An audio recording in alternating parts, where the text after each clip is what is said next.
প্রিয় বন্ধুরা আমার, আজকের গুরুত্বপূর্ণ আলোচনা হলো যাদের কোমরে ব্যথা,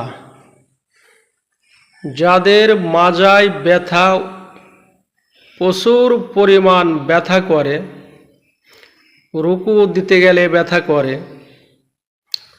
কোনো কাজ করতে গেলে ব্যথা করে, বসতে লাগলে ব্যথা করে, শুইতে লাগলে ব্যথা করে। দীর্ঘদিন ধরে যাদের কোমরে ব্যথা আছে, মাজায় ব্যথা আছে, এই কোমরে ব্যথা, মাজার ব্যথাটা দূর করার জন্য সহজ একটি পদ্ধতি, সহজ একটি তদবির। আমার স্ক্রিনের ভিতরে দেখতে পাচ্ছেন একটি নকশা। এই নকশাটা মেশকো জাফরান কালি দিয়ে লিখবেন।